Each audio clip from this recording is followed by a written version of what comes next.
Hey there, everybody. Welcome. This video is our review of The Handmaid's Tale Season 4, Episode 3. We have watched a lot of Handmaid's Tale today. I'm just going to say that. Yeah. This is a great show, but it is a bleak show, so we have watched a lot.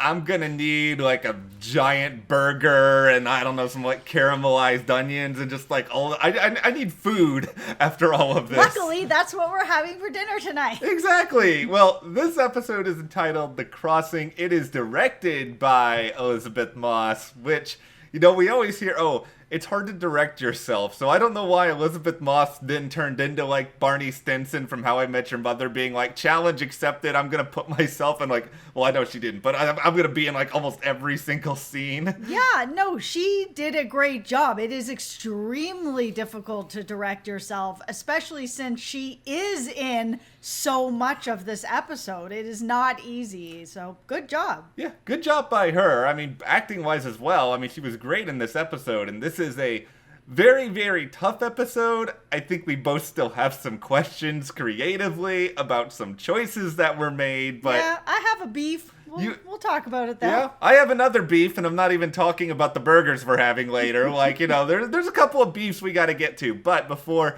we have any beef here at all, be sure to hit that subscribe button because, you know, I know there's been a lot of Handmaid's Tale, but from here on out, they're going to be a little bit more spread out. But we want to be here for you as we're all dealing with the bleakness and the despair that sometimes can be this show.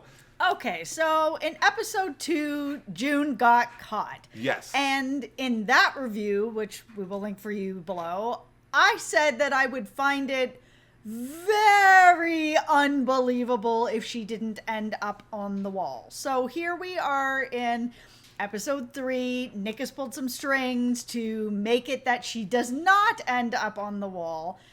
And I have a very hard time believing it. It is my beef in this episode. June has become this hero. We even heard, you know, that there are other handmaids elsewhere that are like burning down buildings and causing problems. June is this face of this revolution that is happening down there.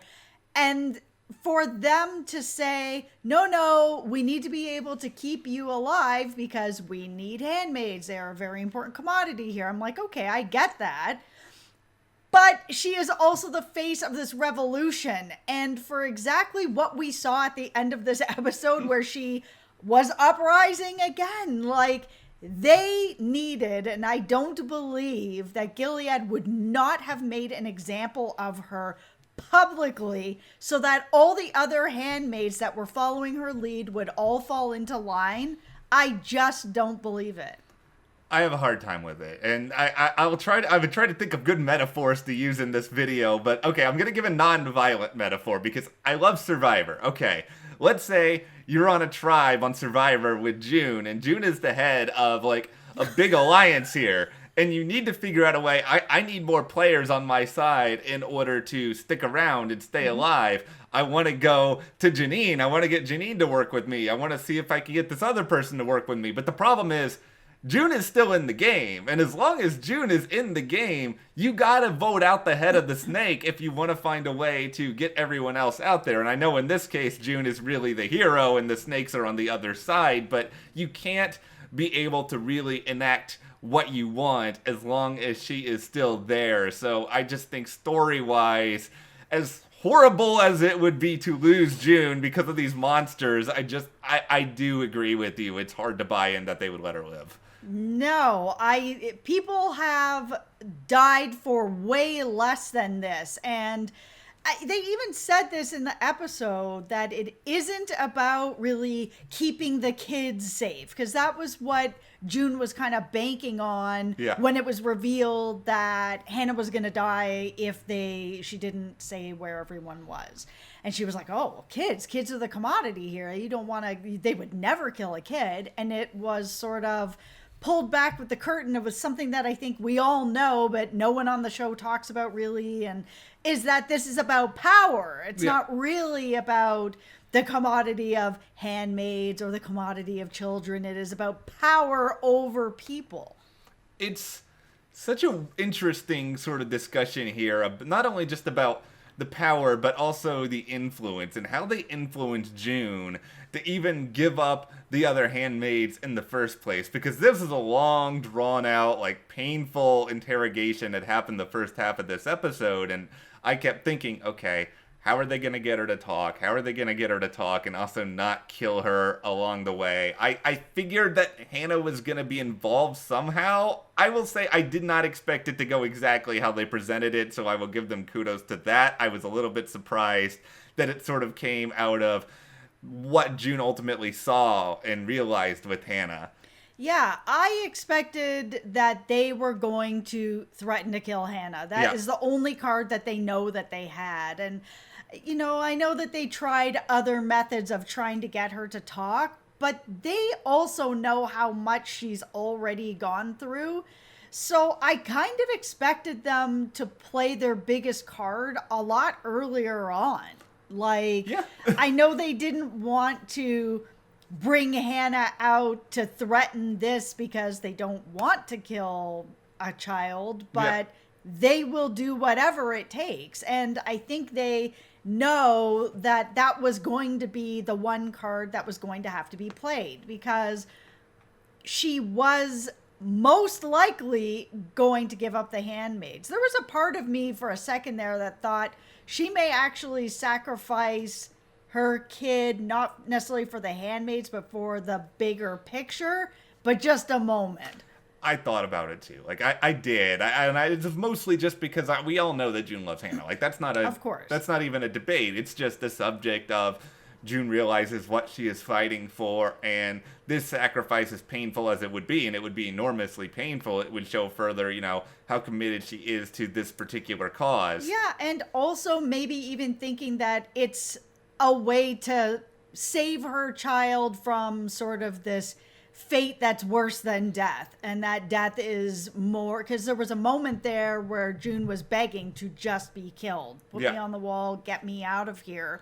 That she was, when she saw Hannah and Hannah was scared of her, that there was that moment where it looked like on June's face where she was just like, oh no, my daughter is starting to actually just become part of this life that is a horrible life, that is going to be this life that she's going to have to endure forever. So maybe this is the better way, or the only way, that I can save my kid from having to live this life.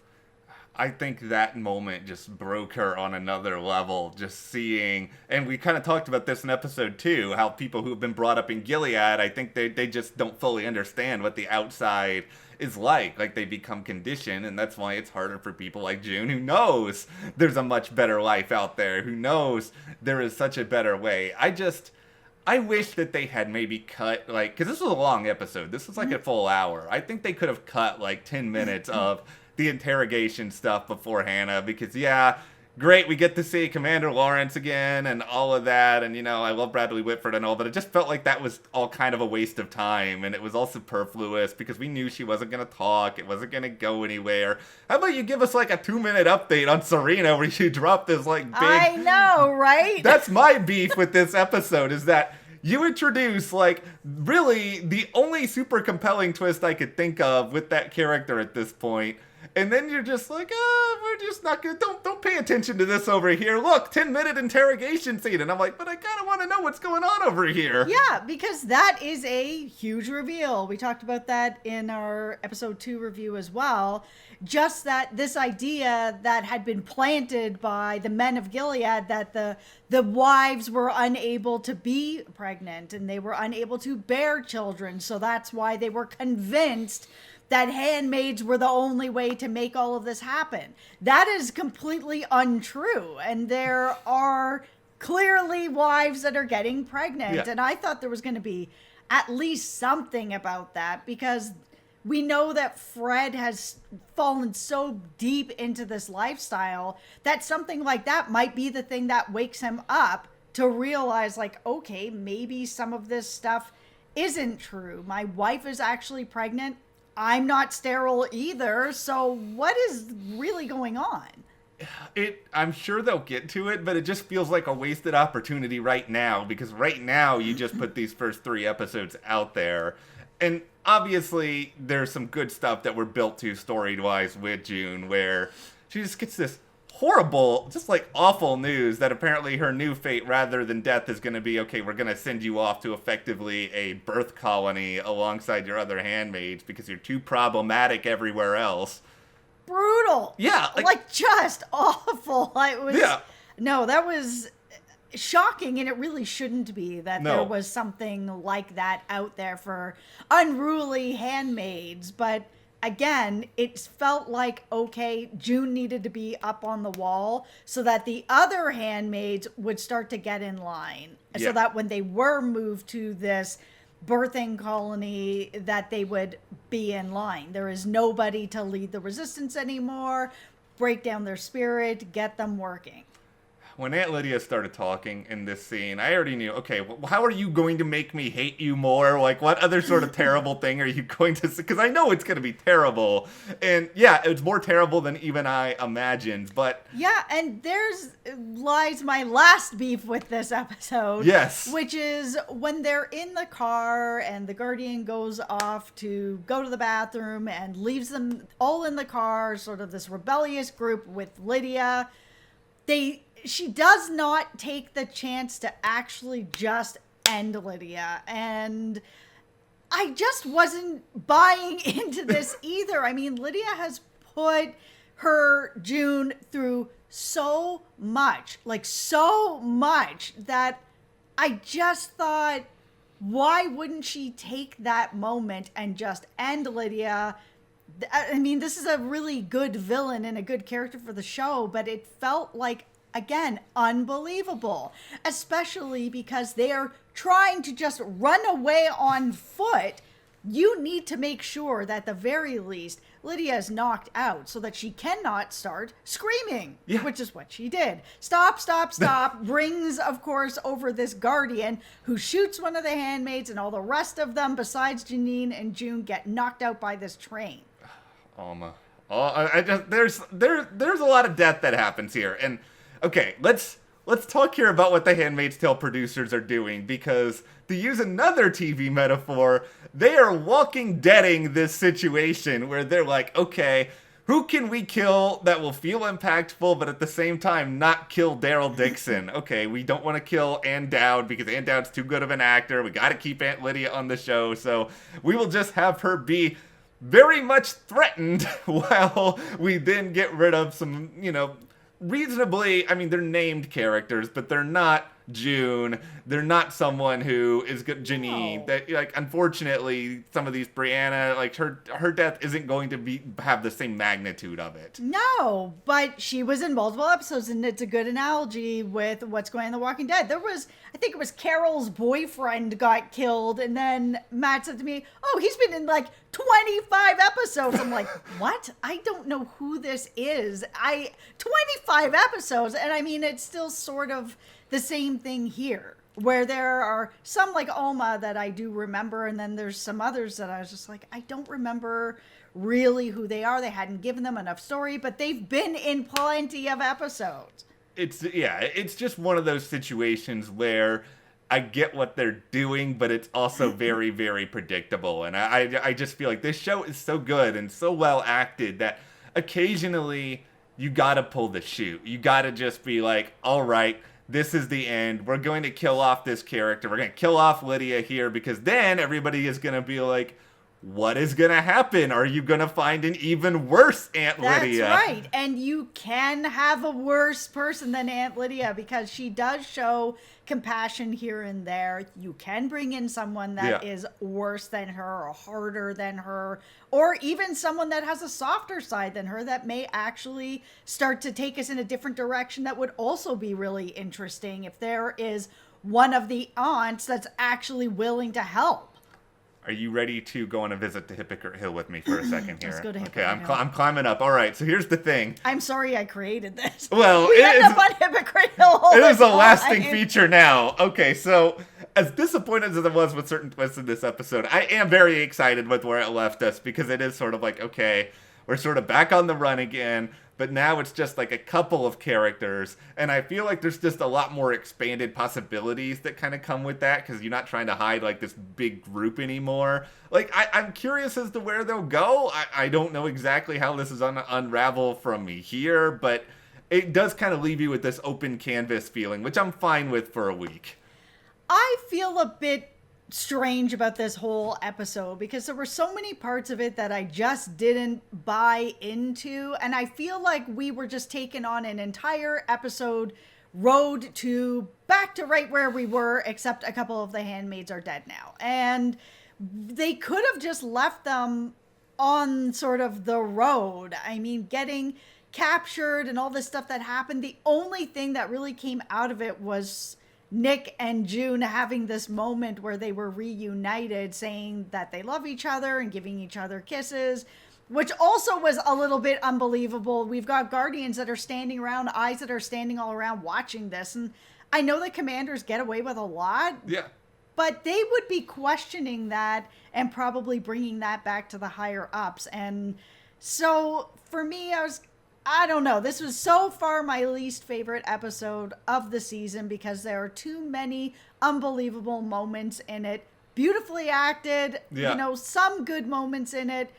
All the stuff that went on with the interrogation was tough, but very well done. Yeah. But overall, I feel like we just ended up back with the handmaids on the run, and I didn't get anything out of them being captured. Yeah, it's sort of an uneven feeling. Like, I'm interested in where they go, but I think, we could have had this story really without almost everything that we had in this episode. Like, there were other ways to bring it about, but we had a couple of really good episodes to start this season. Kind of dipped a little bit here, but it is The Handmaid's Tale. I think we have hope for what is going to be coming up next. For sure. This show is amazing. Yeah, like, I'm not worried. I'm a little worried about a couple of things. I don't know what you do with Aunt Lydia from here, but you know what? She'll continue to be terrible. That is probably true. But okay, what did you guys think about Season 4, Episode 3? Where do you think we're going in Episode 4 now that we've had like this 3-episode binge all at once? We need the week off. Yeah, share your thoughts in the comments, and if you like this video, subscribe for more. Give us a like and support us as well by checking those links to the store alongside our Patreon, and we'll see you here next time.